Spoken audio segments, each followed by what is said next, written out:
안녕하세요. 아뜰리 H입니다. 오늘 벌써 세 번째 시간이네요. 네.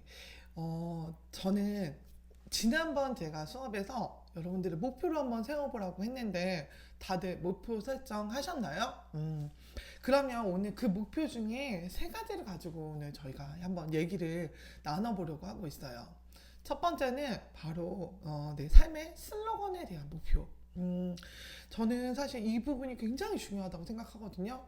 내가 권태기가 왔을 때, 내가 너무 힘들 때 좀 극복할 수 있는 정말 이 기반이 되는 부분이 바로 이거라고 생각이 들어요.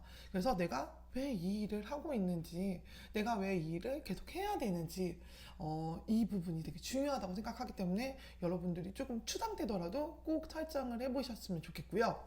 두 번째는 수입에 대한 목표죠. 자, 그러면 수입에 대한 목표, 오늘 이걸 가지고 좀 얘기를 나눠보려고 해요. 자, 그리고 세 번째, 시간에 관한 목표? 난 며칠을 일하고 싶은지. 그래야지 며칠을 일하고 얼마만큼의 돈을 벌지에 대해서 좀 얘기를 할 수 있을 것 같아요.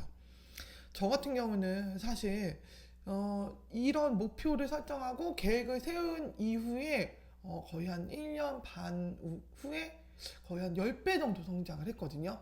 그러니까 여러분들도 조금 이 이야기를 좀 집중해서 잘 들으시면 훨씬 더 좋을 것 같아요. 자, 그러면 지난번에 제가 말씀드렸죠? 여러분이 생각하신 그 수입이란 게 과연 매출인지 순수익인지, 자, 이렇게 조금 따져봐야 돼요. 자, 저는 한 달에 200만 원을 벌고 싶었어요. 자, 그럼 이거는 매출일까요? 순수익일까요? 저는 뭐 경영을 전공한 사람도 아니고 조금 쉽게 여러분들한테 한번 얘기를 해보려고 해요. 매출이라는 건 뭐냐면 제품이나 상품 등을 판매하고 얻은 대가라고 정의가 되어 있네요. 그러니까 우리 같은 공방에서는 어떤 물건을 팔았거나 아니면 수업을 하고서 나한테 들어온 수입을 매출이라고 얘기할 수 있어요. 자, 그럼 이 매출이 과연 다 내 수입일까요? 그렇지 않겠죠. 자, 순수익이란 건 뭐냐면 매출로 얻어진 수입 중에서 관련된 재비용을 차감한 금액이라고 해요. 재비용 조금 어렵죠. 자, 매출에서 뭘 빼는 거라면 쉽게 얘기해서 지출이라는 것 중에 자, 월세, 부가세, 부가세는 뭐예요? 월세에 따른 부가세, 관리비, 가스비, 전기세, 수도세, 밥도 먹어야 되고 출근도 해야 되고 재료도 사야 되고, 자, 이런 모든 것들을 다 지출로 볼 수가 있겠죠. 자, 이런 지출들이 나가게 돼요. 자, 그러면 저 같은 경우에는 어땠냐면 제가 수업을 하고 있던 그때 월세가 90만 원, 부가세가 9만 원, 관리비 15만 원, 여기 전기 수도가 포함되어 있었고, 가스비 2만 원에서 8만 원 정도, 그 다음에 차비, 그러니까 통행료, 유류비 막 이런 것들 한 30만 원 정도, 통신비 15만 원, 그 다음 세금도 또 떼야 돼요. 10% 정도. 제가 평균적으로 계산을 한번 해봤더니요, 150만 원이더라고요. 저는 200만 원을 벌면 좀 많이 벌었다고 생각했거든요. 근데 나가는 게 150만 원이 나갔어요. 음. 자, 그리고 또 거기서 뭐 떼요? 세금을 또 나중에 또 떼죠. 10%. 그러니까 결론적으로 얘기하면 저는 200만 원을 벌었을 때 30만 원을 진짜 제 순수익이라는 얘기예요. 근데 좀 잔인한 게 뭐냐면 전 지금 밥값 재료비는 생각도 안 했어요.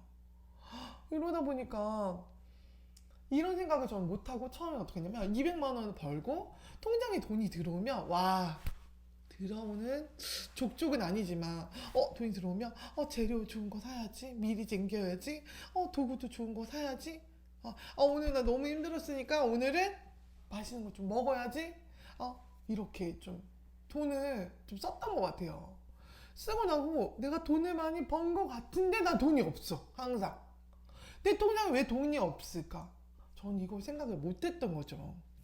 내가 생각했던 200만 원은 내 돈이 아니라 건물주님 거였고 한국전력공사의 가스 이런 다 돈이었던 거죠. 그런 즈음 제 남동생이 저보다 먼저 자영업을 시작하고 있었거든요. 저희 남동생이 저한테 얘기하더라고요. 뼈 때리는 소리를 한번 했어요. 누나, 지출통장이랑 수입통장 나눠서 관리하고 있지? 뭔 소리야? 무슨 말인지 모르겠다. 지출통장, 수입통장? 그게 뭐지?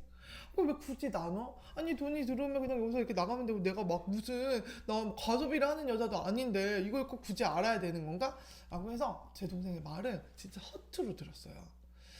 사실은 거의 한 작년까지 공방 6년 차가 될 때까지도 수입과 지출을 그렇게 많이 나눠서 생각도 하지도 않았었던 것 같거든요. 하려고 노력은 했는데 너무 귀찮다 보니까 안 하게 되더라고요.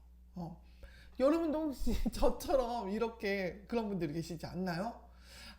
다른 수강생분들이 저를 보기에 선생님 되게 이렇게 좀 되게 열심히 하신 것 같아요. 예, 헛똑똑이었어요. 예. 자, 그러면 자 이제 여러분들은 어떻게 과연 해야 되나? 전 진짜 다행이었던 게 제가 신용카드를 쓰고 있지 않거든요. 신용카드를 쓰지 않았던 게 참만 다행이었어요. 신용카드까지 썼으면 난리가 났겠죠. 한 달에 한 번씩 폭탄 한 번씩 빵 터지고. 예. 저희가 신혼 초에 저희 남편이랑 저랑 카드를 다 없애자고 해가지고 카드 다 없앴거든요. 저는 체크카드로만 사요. 뭔가 큰 물건이 필요하면 몇 달을 모아서 그 다음에 사거든요. 카드를 없애는 거 정말 추천해드려요. 자, 그렇다면 저처럼 이렇게 혹시 계산을 못하고 그리고 돈이 들어오는 대로 무턱대로 쓰고 계신 분들이 없을까라는 생각이 들어서 이 영상을 만들게 됐어요. 여러분들이 잘못했다는 거 아니에요. 저 역시도 그랬으니까. 자, 즉 지출을 생각을 못했던 거였죠. 공방을 시작하던 이런 시점에는 대부분들이 다 이렇게 좀 이런 부분들을 간과하고 계시는 것 같아요. 자, 그러면 처음으로 한번 돌아가 볼까요? 자, 순수익을 그럼 만약에 난 늘리고 싶다. 그럼 어떻게 해야 되냐면 첫 번째, 고정 비용을 줄이시면 돼요. 그래서 선생님들이 월세가 싼 곳을 어디라고 했구나. 그래서 집이 가까워야 되는구나. 전 월세가 90에 부가세까지 해서 99만 원에 왔다 갔다 차비 30만 원 하면 130 정도가 거의 제가 공방을 아무것도 안 해도 나가는 돈이었어요. 이러다 보니까 이걸 조금 줄였다면 이게 내 순수입으로 돌아왔겠죠. 하지만 제가 강남에다 처음 공방을 차렸던 이유는 수업을 많이 받고 싶어서였거든요. 그럼 자, 두 번째, 수입을 늘리는 방법이 있어요. 그럼 어떻게 해요? 수업을 좀 많이 잡으면 되겠죠. 저의 경우에는 수업만 하고 있었거든요. 오피스텔에서 진행을 했고 수업밖에 할 수가 없었어요. 판매는 하지 않았기 때문에. 그러면 그때 당시에 앙금떡 케이크를 하고 있었는데 앙금떡 케이크 원데이가 10만 원이라고 한다 그러면 앙금떡 케이크 원데이를 나는 한 달에 그러면 어떻게 해요? 200원은 택도 없겠죠. 300으로 매출을 늘려야 됐고 300이면 일주일에 75만 원씩 벌면 되는 거고 75만 원이면 한 일주일에 내가 10만 원짜리 앙금떡 케이크 원데이를 7명에서 8명 정도 하면은 내가 한 300만 원 벌 수 있겠구나 라는 이런 계산이 나오게 돼요. 자, 그래서 이렇게 할 수가 있고 내가 만약에 판매를 하는 사람이다. 나는 앙금떡 케이크를 팔고 있어. 자, 그러면 나는 앙금떡 케이크 1호 사이즈가 5만 원이면 나는 5만 원짜리를 일주일에 15개씩 팔면 돼요. 근데 나는 5일 정도 일할 거다. 자, 그러면 15개니까 5일이면 하루에 3개씩 팔면 되겠죠. 자, 이런 식으로 조금 나의 주 단위 그 다음에 일 단위의 계획들을 조금씩 쪼개서 계획을 세우시면 300만 원이라는 돈이 조금 이렇게 구체적으로 포지션이 되게 돼요. 저는 그래서 이 작업을 꼭 하거든요. 매달 꼭 하는 것 같아요. 내가 원하는 수입이 바뀌어지는 만큼 달에 일주일에 얼마를 내가 벌어야 되는지 이것도 다르게 하고 이번 주에 요걸 못 맞췄다. 그러면 다음 주에 꼭 요걸 맞추도록 아니면 좀 더 늘리도록 이렇게 조금 하고 계획을 하고 하는 편이에요. 자, 그렇다면 만약에 내가 판매도 하고 수업도 하고 있다. 그럼 어떻게 해요? 더 길이 너무 열려 있어요. 판매를 하는데 앙금떡 케이크만 판매하는 게 아니라 앙금떡 케이크 있고 베개떡도 있고 난 답례품도 있고 도라지 전과도 있고 이렇다면 어떻게 해요? 더 팔 수 있는 품목이 많아지니까 수입도 그만큼 더 많이 늘어날 수가 있어요. 수업도 내가 알고 있는 수업이 앙금떡 케이크만이 아니라 여러 가지가 있다면 어떻게 해요? 더 구체적으로 수업을 할 수 있는 개수가 많아지다 보니까 더 많이 수업을 해서 수입을 얻어들일 수 있겠죠. 요거를 파이프 이론이라고 해요. 내가 각각의 수입을 늘릴 수 있는 채널을 많이 얻는 거겠죠. 요거는 좀 저희가 또 다음번에 영상에서 또 말씀을 드리도록 할 텐데, 자 그러면 선생님 너무 어려운데요. 막 순수익, 매출, 막 고정지출 막 이게 너무 어려울 수 있어요. 자 그러면 여러분들 지금부터 제 이야기 잘 들으세요. 자 그러면 여러분들이 한 달에 고정적으로 나가는 지출에 대해서 한번 써보도록 할게요. 고정적으로 나가는 지출은 월세를 포함한 부가세를 포함한 월세, 그 다음 두 번째는 관리비, 없는 분도 계시겠지만 관리비, 그 다음에 여기서 쓰고 있는 통신비, 그리고 조금 고정적이진 않지만 전기세, 가스, 수도 이런 것들, 밥값, 재료비 이런 것들의 평균치를 한번 내보도록 하세요. 그러면 이것이 바로 나의 평균 지출이 되는 거예요. 그러면 이 평균 지출에 내가 벌고 싶은 수입, 뭐 난 200이다 그러면 200만 원. 저의 경우에서는 평균 지출이 180만 원 정도였거든요. 그리고 이게 200만 원이니까 저는 380만 원을 벌어야 됐죠, 한 달에. 그러면 내가 가져갈 수 있는 건 200만 원. 좀 잔인하다고 느껴지시나요? 또 슬퍼지나요? 근데 여러분들이 이 요것만 알고 나면 굉장히 그 다음부터는 더 쉬워져요. 그리고 내가 돈을 버는 곡선이 단계처럼 올라가는 게 아니라 이렇게 점프 이런 식으로 뛰게 되더라고요. 이 원리만 알면 굉장히 중요하니까 이 원리를 꼭 여러분들이 아셨으면 좋겠어요. 저처럼 6년 동안 실패하지 않고 한 번에 점프 뛸 수 있는 그런 계기가 되셨으면 좋겠거든요. 다시 한번 말씀드리면 내가 평균적으로 나가는 지출, 그리고 내가 벌고 싶은 돈, 이거를 먼저 목표를 잡아주시고요. 그 다음에 두 번째는 뭐냐면 나는 판매를 하는지 나는 수업을 하는지. 자 그럼 판매하는 거는 뭐뭐뭐뭐가 있는지, 자 수업하는 거는 뭐뭐뭐뭐가 있는지 구체적으로 그 옆에다가 금액들도 적어주세요. 그러면 이거를 기반으로 저희가 다음번에 내 수입을 창출할 수 있는 그런 근거적인 계획들을 한번 세워보도록 할 거예요. 다시 한번 말씀드리지만 저는 6년을 돌아서 왔어요. 이걸 하고 나서 그 다음 달에 매출이 2배에서 3배 정도로 상승을 했고요.